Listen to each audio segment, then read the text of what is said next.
So I just want to thank Pete and all of the people at FEMA. I want to thank Chad Wolf. I want to congratulate him on his nomination. Fantastic. I hope that goes very quickly. It should go very quickly. You've done a fantastic job. And with that, maybe I'll have Chad say a few words, and then Pete, you can say something, and we'll take some questions, please. Well, Mr. President, Mr. Vice President, again, thank you for being here at the at FEMA's National Response and Coordination Center. Situation on the ground, as we've heard, is both fluid and challenging, but again, your entire administration has been preparing for this storm, and we are responding. As you indicated, Mr. President, it's one of the strongest hurricanes to ever hit this part of the country, but the experience, skill, and expertise of the entire DHS response and relief efforts have been mobilized or in the field today responding. I think you've heard Administrator Gaynor. I know the Vice President has time and time again. The best response to a disaster is one that is locally executed, state managed, and federally supported. And thankfully, we have very strong partners, both with Governor Abbott and Governor Edwards in this fight to respond. Mr. President, you acted quickly to authorize emergency disaster declarations for Texas, Louisiana, and Arkansas, which has allowed the federal government to prepare and now respond to the hurricane. So thank you for that as well. A successful response involves an all-government approach, and so FEMA's leading that approach, and your Coast Guard pre-positioned assets, pre-positioned its people, and are responding today. They're up in the air. They're conducting search and rescue assessments and other types of assessments. We've also deployed Customs and Border Protection air assets as well, along with DOD, Army Corps of Engineers, again, a whole of government response. I know Administrator Gaynor will be down in the area starting tomorrow, and I will likely be down there this weekend as well. So again, Americans are resilient people, and DHS is prepared to help our fellow Americans in the path of the hurricane to recover and to respond. So thank you again for being here today and showing your support to the men and women of FEMA. Good job. Thank you, Mr. Secretary. So we're going to go to Dr. Neil Jacobs, the Assistant Secretary of Commerce for Environmental Observation and Prediction from NOAA. Neil. Mr. President, Mr. Vice President, thank you for being here today, and big thanks to FEMA and DHS for all their support and collaboration with us. Really wanted to thank the folks at the Weather Service and the National Hurricane Center for the fantastic and tremendous work they've done in predicting this, and also their collaboration with the state and local emergency managers. Also wanted to mention the Hurricane Hunter flights flying into the storms, collecting data. At any given time, we had 3 different planes rotating, and also a lot of help with the Air Force. They also were sending planes into the storm to collect data. The models and the observations have been hugely beneficial this season, very much thanks to the Weather Research and Forecasting Innovation Act that you signed into law in 2017. We did have to evacuate 1 forecast office. They've relocated the forecasting services to Brownsville, Texas, and we've pre-deployed emergency response aircraft to do aerial surveys and high-resolution photos, as well as the Coast Survey. The navigation response teams are pre-deployed to Galveston and Stennis. At this point, I'd like to turn it over to the Hurricane Center Director, Ken Graham, for his update on the storm. Could I ask you, what's the level of danger for, you say 3 planes flying into this storm? What's the level of danger for the planes, the pilots, flying into a storm of this magnitude, where you had up to 185 and even beyond winds? What is that level? So we have 2 P3s, which fly at lower altitude into the actual storm, and then we have a Gulf Stream that flies high altitude above the storm. I've actually done one of those flights myself. It's quite bumpy, but actually the stronger the storm, so I'm told by the pilots, it's less bumpy than the weaker storms because the convection's more organized. So they're flying into a stiff wind, but it's not quite as bumpy. But believe me, it's a lot bumpier than your average commercial flight. Great. Thank them for me, too. Yes, sir. Ken Graham, Okay, I think it's on you. Okay, got it. Thank you very much. And Mr. President, Mr. Vice President, thank you for this opportunity to brief you today. I did want to say we appreciate the relationship we have with FEMA. We actually have FEMA, the Hurricane Liaison Team, embedded with us here at the Hurricane Center. So it's just a great partnership that we work these big events. So I did want to start off with the latest information on Hurricane Laura. It just became a tropical storm, 70 miles an hour on the latest update, still moving north at 15 miles an hour. So we look at this satellite here. The NOAA satellite is one of the tools that we use to really keep an eye on these systems like this. Landfall, as you said, Mr. President, was at 1 a.m. at 150 miles an hour near Cameron, Louisiana. And it's interesting, if you look back at the 3-day forecast, the point that we made landfall was very close to the 3-day forecast on the track, so a very good forecast track. And we continue to move northward through Louisiana, even seeing some impacts in Arkansas. And Hurricane Laura brought that eye wall of 150 mile an hour winds. But not only that, the heavy rainfall and also the southerly flow that comes out of the Gulf of Mexico piles up that water. So we did see the storm surge in these areas, and also tornadoes in these dangerous rain bands that circle around the storm. So we had tornadoes, we have the heavy rain, and we have all those impacts associated with this hurricane. So what's next? This is our latest forecast that we have. You still have those tropical storm force winds well away from the center, so there's quite a few people that still feel the impacts from that rain and also from those winds. A tropical storm still getting into Arkansas, so if you combine the winds and that rain, those folks are going to still see some of those impacts. So that's the latest information. As we continue to move up, even by Friday, we'll be getting into portions of Kentucky and West Virginia and Virginia throughout the weekend. So we'll be keeping a very close eye on this. But I wanted to take the time to echo what Dr. Jacobs said. They're heroes, Mr. President. We try to get everybody away from the coastline to get away from the dangers of these hurricanes. And the women and the men of the hurricane hunters, both at NOAA and also the Air Force, they go straight for the danger and they fly these systems. If that data gets into the models, it really helps us here at the Hurricane Center with our watches and warnings and the forecast. We just couldn't do it without them. So anyway, appreciate the support. Wanted to give you the latest information on Hurricane Laura, now Tropical Storm Laura. Thank you very much. Great job. Thank you. Thanks, Ken. Sir, we're going to go to some brief slides, and the first slide is really to highlight our federal partners and our private nonprofit partners. So I'll just give it a second to catch up here. But this is just not FEMA doing this. This is our great partners like DOD, National Guard, EPA, SBA, you name it. There are people in this building or virtual because of COVID that are supporting these efforts. And again, like the Secretary mentioned, a whole of government response when it comes to this hurricane and any other natural disaster that we may see in the future. And next slide, slide 4, please.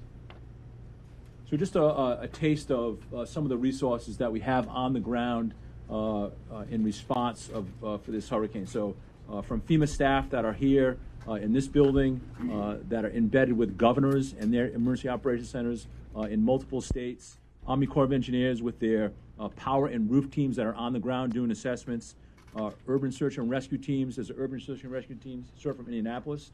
Indiana Task Force 1 is out there today doing assessments. Communications teams, we have mobile emergency response units out there that give extra capacity to locals that may have lost their communications. Our other great partners, utility crews from all across the country, 10,000 crew members out there right now and doing restoration where they can, where it's safe, but again, can't do it without them. Red Cross doing sheltering, Salvation Army doing feeding, DOD and National Guard providing helicopters and high water vehicles, and I could go on and on about the team that is assembled to respond to and recover from this disaster and again, any other disaster that we may face. So we have a couple of pictures that we'd like to share with you from the field, and my Assistant Administrator for Response and Recovery, Dave Bebo, will help us kind of go through this. But we want to give you a taste of, we've been on the ground since daylight, about 6 hours so far doing assessments.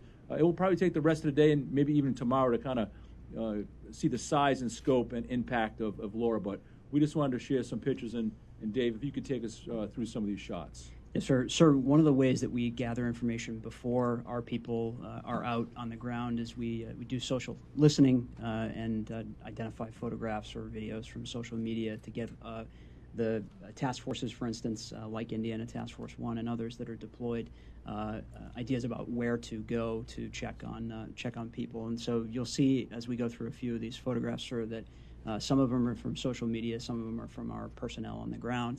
And the one that you saw just a moment ago, if we can go back control room, the red and white there is a communication tower, so pretty significant damage there on the left. and then Lake Charles on the right, which is in Calcasieu Parish, which is one of the areas of significant impact. Next slide. Some trees down across roadways, and you can see the power lines down, which is going to be a major focus of effort for us for the foreseeable future. Next slide. Roadways overtopped with water, which dewatering them and then making sure that they're safe for passage will also be a focus for us, and one of the ways that FEMA provides assistance to states after disasters. Next slide. And here you actually see we had a team that was forward deployed overnight. They rode out the storm in Lake Charles, which is in Calcasieu Parish. Our FEMA Regional Administrator, Marianne Tierney from FEMA Region 3 was deployed there, and she's assisting a resident with a roof that had come off of the property, which is going to be a common site for damage because of the wind speed, and we will be seeing a lot of that. The administrator mentioned we've actually forward deployed plastic sheeting, and we'll work with the Corps of Engineers in the coming days, as well as the state, to provide support to folks whose roofs have been damaged. Next slide. And there, sir, you can see the actual roof that was ripped off of the residence. Next slide. There's a chlorine fire in Lake Charles that is a focus of our attention to support the state of Louisiana with, and the fire services are working that now. Next slide. And some additional residence damage, and in the coming days we anticipate that we'll provide support for folks who've had their homes impacted, subject to your approval. Next slide. Some significant wind damage there. You can really see the ferocity of the wind impact. Really, it's amazing. Next slide. Lake Charles, again, another communication tower as well as an office building downtown. Significant glass damage that we're seeing widespread from the wind as well. How many buildings are like that building? That one has been popping up a lot, Mr. President. We haven't seen a lot of high-rise buildings like that, but we have seen extensive You don't glass want to damage. use that glass contractor, right? Sir. They Next. didn't do too good a job. Next slide. And sir, looking ahead to the next 72 hours, just an idea in partnership with the state of the priorities that we have, getting the debris off the roads and the roads cleared. That lets the task forces do their work to make sure that people are safe, making sure that people have a safe place to sleep if their homes have been damaged, and the American Red Cross and others play a major role in that. Power restoration as the storm proceeds north. The power crews come in behind and begin restoration, and we'll proceed north through Louisiana and Arkansas and others. Search and rescue underway. We've had good news with healthcare facilities so far, sir. They're operating on generator power, and so far so good on that front. And of course, keeping our people safe in the field. Sir. Yes, sir. Before, sir, I turn it back over to yourself and the Vice President. Our messaging today will continue to be to the residents that are impacted. Keep your family safe. Wait for the all clear. Heed the directions of your local emergency manager, your local elected officials. If you don't have to go out, don't go out. If you put yourself out there just to go sightseeing, you put at risk other first responders that you take away from something maybe more important. So again, stay home and pay attention to the warnings that your local is given to you. Stay out of the water. It's dangerous. Turn around, don't drown is our motto in these things. So again, please don't go out sightseeing. Stay away from down power lines. I know the residents are eager to get out there with a chainsaw and start clearing debris, and in that may be live wire. So again, be safe, keep your family safe, and then lastly, again, heed the direction of your local emergency managers, your local elected officials. They know best, so stay tuned to that.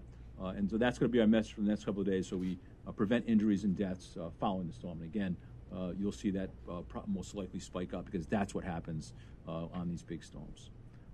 Thank you very much, man. And sir, I'll defer I just wanted to say Mike did a fantastic job last night, and I think you deserve the honor of making your statement right now. You've made a big statement last night. Let's make a smaller one now. Well, thank you, Mr. President. Thank you, Mr. President. I know I speak for you when I express our admiration for the team here at Department of Homeland Security, FEMA, NOAA, this interagency effort. This was a serious storm. And Mr. President, from this weekend, when you signed an emergency disaster declaration for Louisiana and Texas, this team forward deployed resources. We were ready for the worst. but by all accounts from the experts, it sounds like while this was obviously a major storm with devastating impact, it was not as bad as it could have been. And the fact that while we grieve the loss of a young girl in Louisiana, and her family has our sympathies, this is a real tribute to first responders and to the people of Louisiana and Texas who really put safety first. But Mr. President, I just would encourage people to keep the people of Louisiana and Texas, and now Arkansas, where you've signed an emergency declaration as the tropical storm moves north. Keep them in your prayers, but also keep in mind organizations like Red Cross that are also on the ground, that are providing assistance and support to all of the efforts for families. But Mr. President, you often say in moments like this that people can be assured that we will be with them. We were there to respond, rescue, and at your direction, with the resources that you've deployed, Mr. President, we'll make sure that we're with the people of Louisiana and Texas and any other areas of the country impacted by this storm until we bring everyone back, as you often say, bigger and better than ever before. So thank you, Mr. President. I want to echo your thanks and admiration for this team and all the first responders and state and local authorities that are represented here. Great, Mike. Thank you very much. Any questions concerning the hurricane? Yes, please. Mr. President, will you be visiting the Gulf Coast, and if so, when? Very shortly. We'll be doing tonight. In fact, I was actually prepared to postpone the speech tonight and make it on Monday. I was going to Texas. I was going to Louisiana, maybe Arkansas. Looks like Arkansas. I just spoke to the governor. It's going to be in pretty good shape, but they'll need some help. But now it turned out we got a little bit lucky. It was very big. It was very powerful, but it passed quickly. And so everything's on schedule. We'll probably be going on Saturday or Sunday, and we'll be heading to Texas and Louisiana and maybe an additional stop. So that'll either be on Saturday, a little bit in the afternoon, or Sunday. And we'll be ready. I think you'll be prepared by that time. But I just want to thank all of the people from FEMA in particular and all law enforcement and everyone else locally, because they've done a fantastic job. So we'll be going Saturday or Sunday. Mr. President, could you also comment on what's going on in Wisconsin and the NBA response to the violence?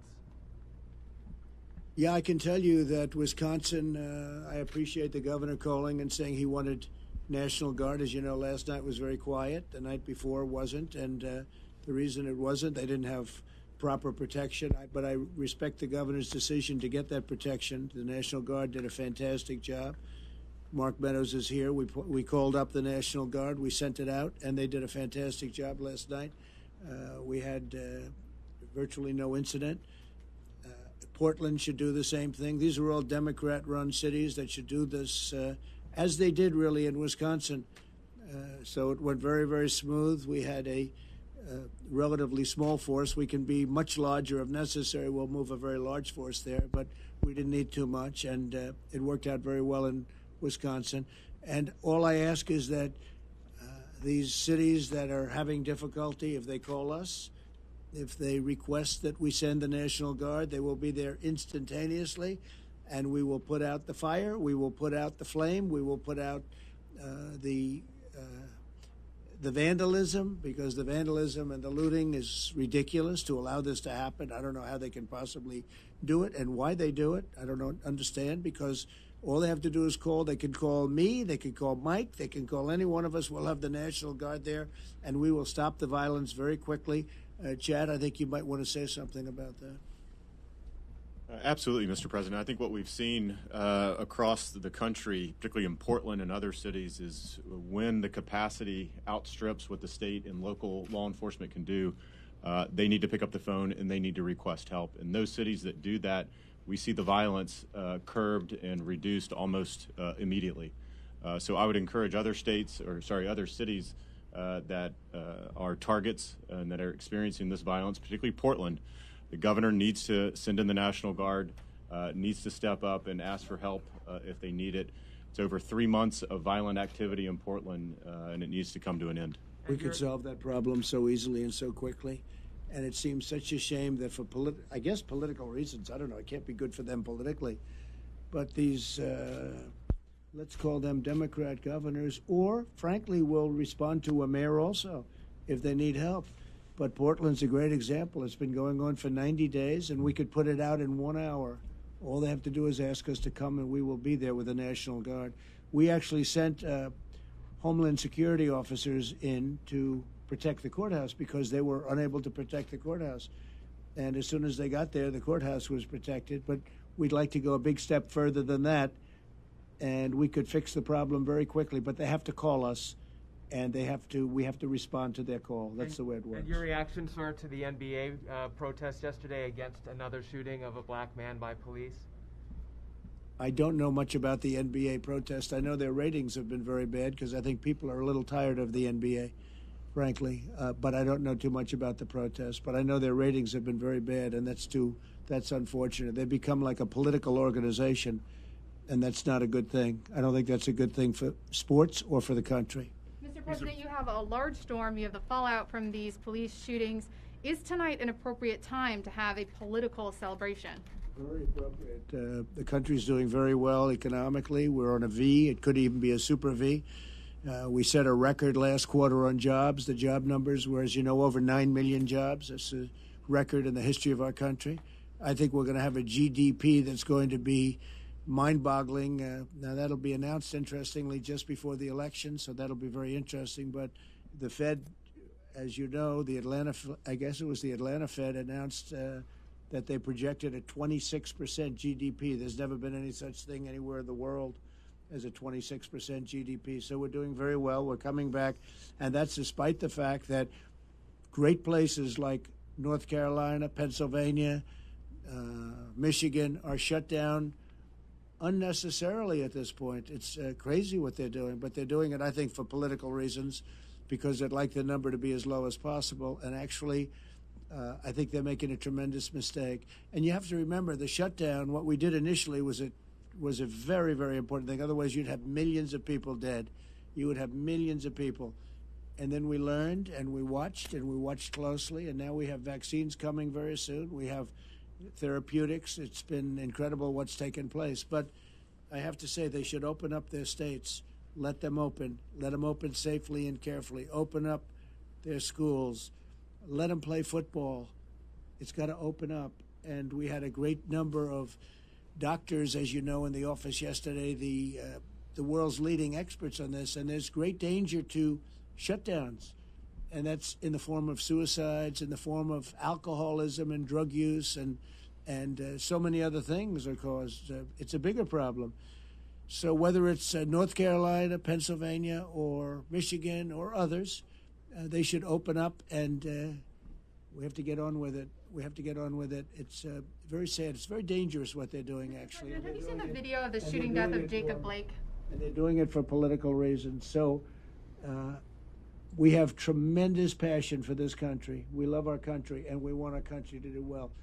And I'll see you all tonight. Thank you very much. Have you seen the shooting death of Jacob Blake, Mr. President? Have you been in touch with the family reaction to it? Thank you. Jeff. Thank you.